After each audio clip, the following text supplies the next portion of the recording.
Okay, cool. So yeah, hi. My name is Johnny. So I'm a PhD student in the PragPsych lab at Stony Brook University, and today I'm going to be presenting our work on residual trust in DNS or domain names, and it's titled "Domains Do Change Their Spots: Quantifying Potential Abuse of Residual Trust." And I worked on this with my colleagues Najmeh and Mike, as well as my advisor Nick from Stony Brook. Cool. So first off, everyone knows what DNS is. It's the domain name system. It ties human-readable domain names to IPs. And not only now do people rely on this, but also the software on our devices, right? So we've come to kind of trust these domain names to do certain things for us. So for example, you would go to maybe Gmail for your mail, or Citibank or Chase to handle like your financial banking services. Now this is all nice and everything, but there is a small problem here, which is that these domains can change ownership, right? And there's no mechanism that tells you like when this happens as a user. So if you're an unaware client, if it's your phone, maybe checking for updates from update.microsoft.com or something like that, now that these will continue to contact them and potentially expose information that you wouldn't want to expose to a new person who manages these domains. So in this work, we're kind of trying to quantify how this can be abused or to what extent this can be abused as a potential adversary. So we introduce an infrastructure that can efficiently identify domains for you that have residual trust that can be abused. And we show that new owners can identify these services using not only the traffic logs from their domains, but also using archived versions of websites and references on the internet. And we also have I think a cool finding that residual trust traffic is not guaranteed to decay over time, which is kind of counterintuitive. But overall, we show that this abuse can affect millions of IPs, and you don't have to spend a pretty penny to do so. So we do this by re-registering basically a bunch of expired domains, and then recording all the requests to our honeypots that we deploy, and then doing some traffic analysis to show that this is a larger problem than we initially thought it was. So for the rest of this talk, I'm going to be basically presenting a brief outline of how the domain expiration process goes, and then going into the infrastructure and methodology that we use, as well as highlighting some of our major results and summarizing it at the end. So for domain expiration, the domains are managed by essentially who governs the top-level domain that it resides under. So if you, for example, have expiringdomain.com, you're managed by the people who manage the .com TLD, which is ICANN, or the Internet Corporation for Assigned Names and Numbers, and they have a process called the Expired Registration Recovery Policy. And this, among other things, details like a timeline of when and how these domains are to be expired. So in short, you can essentially lease a domain for up to 10 years, and then you have to renew it or else it expires. And this ERRP, the Expired Registration Recovery Policy, mandates that registrars have to notify the owners of expiring domains approximately a month before they expire and about a week before they expire. Now, if they don't delete the domain within 5 days after it has expired, then they're also required to send out another notification. And then the deletion of the domain by the registrar can occur anywhere up to 45 days after that. And then when this domain becomes, or it is deleted by the registrar, it enters the redemption grace period. This essentially is a 30-day period at which domain owners can renew their domains, but typically at a higher price than if they had done so earlier. And then 5 days after this process ends, it becomes released to the public. Now, nowhere in this, as I mentioned before, do the clients get notified. So the owners can tell, they get an email, maybe they check it, maybe they don't check it, and then it expires. But the clients are essentially in limbo. Nobody tells them anything, so it's up to them to entirely decide when and if they should stop trying to contact a domain. So if we pivot back to our work here, I'll go over the high-level overview of like what our experiment is in terms of the infrastructure components and what we do for each. So we start off with how we select domains, how we deploy them, and the traffic analysis that we perform. So at a high level, if we start at the left, okay, I'm not going to use the pointer because I don't think this angle works. But start at the left. We get a bunch of domains that are expiring every day, and then we try to re-register them. We deploy them with some honeypot services to record some traffic, and then at the end, we analyze all the traffic in aggregate. But how exactly do we identify domains that are of interest to us? Well, there's a bunch of drop catch services that tell you which domains are dropping to the public market on that day. So we get a list of these domains from these people, and then we find the ones that kind of are popular enough for us to re-register. And we define this popular metric essentially by this intuition that if you have a lot of traffic before you expire, chances are, due to the sheer size of your user base, you'll get some traffic after you expire as well.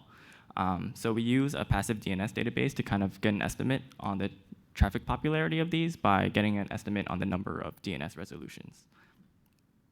And then we kind of figured in the beginning that this would be reasonable, even though there are drop catchers in the drop catch industry. And these people are essentially looking for domains that are of high value to them. And they essentially try to re-register it within the second that it becomes public. But we reasoned that there are some security critical domains which are of interest to us that are not of interest to them. An example could be a really long name server domain that's not memorable, it's not short, it's not going to be user facing, or an API server. And then after we are able to re-register these domains, we deploy them. We have a pre-allocated block of, I think, two Class C IP blocks. We get one IP, we give it to the domain, we configure the DNS entry, and then we deploy a web server, a low interaction SSH, Telnet, and FTP honeypots. And then at the end, all the traffic logs are aggregated to a centralized node for later analysis. And then we basically inspect all the traffic and do a reiterative process of designing the pipelines and then checking the output artifacts. So for the residual trust detection, which is the main goal of this work, not only do we want to identify instances of traffic that is coming to us because of residual trust, it's also helpful to identify the traffic that is not coming to us because of residual trust. And essentially, these are just coming to us because we're online, we're public. These can be IP scans or people just like trying to exploit whatever services they find. So essentially, if we are from the viewpoint of reregister.com, we have a bunch of traffic that's coming to us. But if we can label what we call bot for simplicity, the automated traffic that's not because of residual trust, in addition to the residual trust traffic, that'll yield a essentially a higher confidence in our findings. So essentially our pipelines consist of these bot filters or the block list filters, which match the not residual trust patterns, as well as the allow list or trust filters that match the ones that are coming to us because of residual trust. And if you notice, the one on the top, the 1234 IP is labeled a bot because they match bot filters as well as trust filters. So the bot filters are assigned more weight here. So if they exhibit any what we deem suspicious behavior, that will always take precedent over what we deem trust. And here we're tagging the source IPs because these are a lower bound on the number of clients that are actually connecting to us. Okay, so if we go a little bit more in depth about what we're actually looking for in the traffic, so we have 3 different categories. Our first one is the ones that are inherent in the architecture and the infrastructure. So the first is a placebo server, or what we call placebo servers. These are essentially servers that don't have a domain name associated with them, but they're configured identically otherwise. So we reason that whoever's coming to us on these placebos are just people who are scanning the internet. We have designed some traps on the web. So whatever web page we send like a basic 404 with these bot traps. And then these are designed to lure bots into requesting paths that normal users never would. So an example could be a URL in an HTML comment. Nobody's ever going to click on that, but if we see requests to them, that is an indicator that someone is just parsing the HTML and scraping all the links. And then the last thing we have also on HTTPS is fingerprinting script. We mainly use this to check for the support of JavaScript from whatever user agent that they're requesting and connecting to us from. And we know that most bots from prior work don't actually support JavaScript. The next are just basic request characteristics of each protocol. So I'd like to highlight that for every one of these domains, we re-register 200 of these domains. We actually try to manually profile and categorize the services that they used to offer before they had expired. And then from this, we looked at basically like Wayback Machine for archived versions. We tried to look for third-party references on like other websites of these domains. And if we were able to find an archived version, we looked essentially at the homepage of the archived site. and then constructed a per domain set of URL patterns. And these are excluding the general ones, so these should be related to whatever service they used to offer. So if they were like a video streaming site, we looked at the ones that related to /genre, ID of the movie and stuff like that.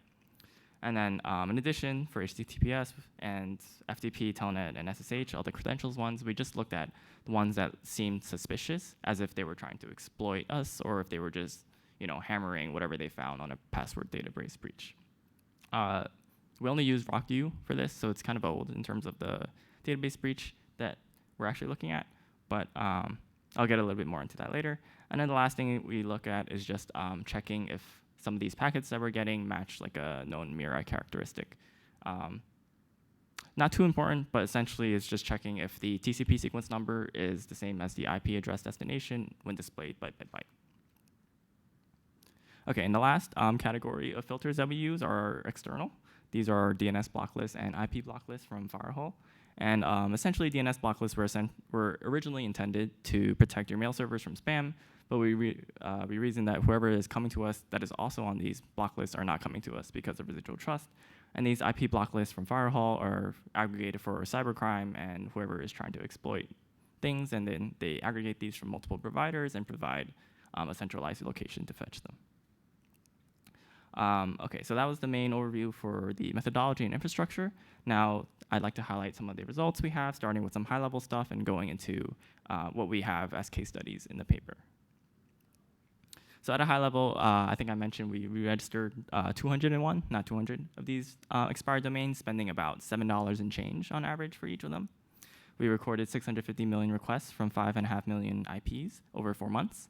And before we proceed with any analysis on like what our filters detected and what they didn't detect, we have kind of like a high-level sanity check here of what our filters are designed to do by comparing them against the block list. So we basically use all the filters besides the block list and compare the results of using only the block list, and we find that approximately 80% of what our filters matched as suspicious are also matched on the block list. So these IPs are exhibiting behaviors that we deem suspicious, and they're already appearing on industry standard block lists.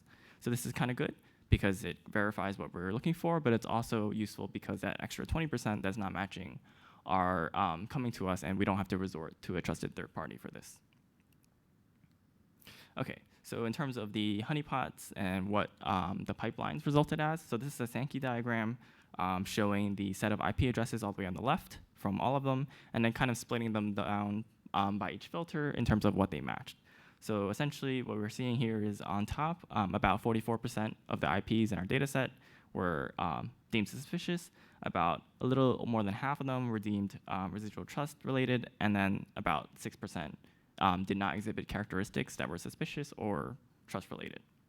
And if you notice, the trust-related IPs essentially are mostly just the residual paths that I just mentioned, and that's mainly because the low interaction honeypots that we deployed didn't actually have much information for us to go into. So we didn't actually find much in terms of the credentials-based services, such as SSH, Telnet, FTP, but we were able to get some more information from people who are connecting to us over the web.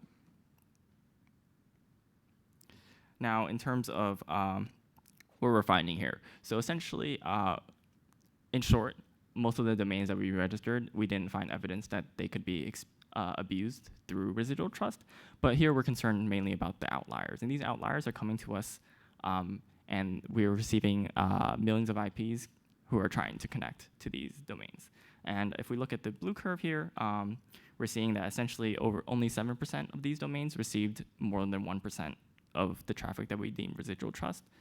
And for the orange curve, it's the flip side. Over 95% received over 95% bot traffic. So the ones that are lying at the extremes of each curve are the ones that we're interested in here. And then the last major thing that I'd like to highlight in terms of the residual trust findings I thought was interesting is intuitively you would figure that if you have a client, maybe it's your phone, maybe it's your laptop trying to connect to something on an automated or periodic process, you'll notice that if it's an expired domain, things will stop resolving, things will stop working, and you'll fix them over time. So on the left-hand side of the plot, we see that most of the traffic there is fairly stable, and these are they're not decreasing or increasing over time. They fluctuate day by day, but overall, the pattern over the 4 months is kind of the same. But if you look at the right-hand side, I think in terms of the brown one, labeled Parastructa.info, you'll see that after about a month, it kind of sharply dies off, as well as the purple series, labeled Captain Turk, I think, .com, and it gradually decreases over time. So we see evidence that some of them decrease over time, but others remain stable. Okay, so I'm not going to go into these in depth, but in the paper we also have some analyses showing more about the volume and popularity of these domains and how you can efficiently find outliers through visual representations. So we find that, based on the domain, you might get a lot of traffic, you might not get very much traffic. It varies in nature, and I think that's just that's just inherent to the nature of the web. We have very dissimilar types of traffic that appear as visual outliers depending on how you graph them. And then port popularity, which I think is pretty interesting. So I mentioned that we only deployed about like 5 or 4 of these honeypot services, but we're receiving requests to other ports as well. And these don't respond to anything. So that means that whoever is connecting to us, they don't actually care about getting a reply. They just keep sending things to us. And then in terms of profiling the domains, I mentioned before that we tried to look at like archives and references of these domains to figure out what they used to do. I think we got about 128 of the 201 of these domains categorized, and most of them were related to gambling or cybercrime. Okay, so I'm not going to go into these in too much depth, but they're in the paper. I'd like to highlight that we have a lot of different categories of these domains in terms of what they offered. We have API servers, we have servers that function as C2 servers, we have DNS name servers, we have people that offered stale content to other websites and they didn't notice for up to 6 months. And we have mirror domains. And I think the domain with the most traffic that we were able to re-register is this IPv6tracker.org. We actually stopped our honeypots on this because it crashed our systems after receiving too much traffic. So that number you see there is actually only, I think, about a month-ish of data compared to like the 4 months of everything else. Okay, so in conclusion, what do? We were able to identify and re-register 201 of these expired domains. We spent like $7 and change on each, and we were able to profile most of them based on just the internet, finding archived versions, finding references, and most of these are easily able to do so. And then I think for that domain that I just mentioned, the IPv6 tracker, we saw that up to 80% of these IPs were sending us the same requests over and over, and they were related to torrent tracking. So this means that you can find domains with up to 80% of the IPs that still contacted after they expire, and they still continue to exhibit residual trust traffic.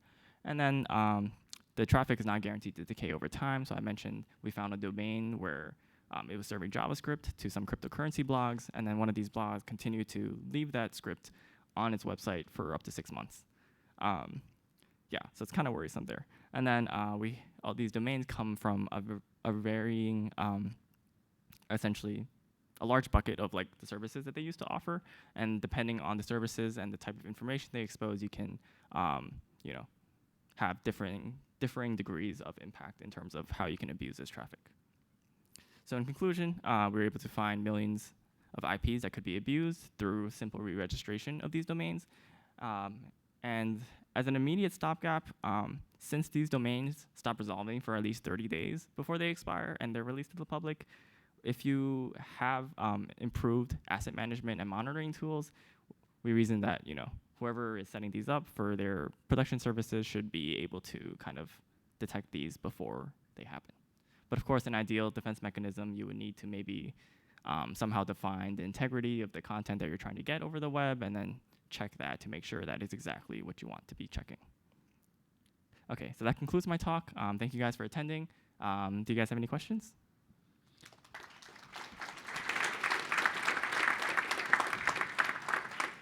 Thanks. We have time for a couple of questions, if anyone. Oh, yeah, please. Hi, Richard Roberts, University of Maryland. Awesome talk. Did you guys see any indicators of what the previous owners of the websites did after they lost control of their domain? Did you find any websites that moved to a different domain and that's why they let one expire? Did they lose one? Did you ever try and get in contact with anyone who lost their domains? Okay, so in terms of contacting the previous domain owners, when we did the analysis afterwards, these had already been expired, and then we actually did the analysis, I think, like maybe a year later, so we didn't actually know about these at the time they were happening. And then in terms of, oh, sorry, maybe let me disconnect. And then in terms of if they moved anywhere else, so we found some of these domains were actually connected to companies that are still alive. I don't recall if we actually figured out like what they did. After that, I think they just moved domains, or maybe they just re-registered them after we let them expire. But yeah, I think one of the things that could have been interesting to do if we had analyzed the traffic that we got sooner rather than later was trying to figure out like their internal processes and how they were able to kind of navigate this process. Thank you. Awesome. Thank you so much. Let's thank the speaker again. Thank you.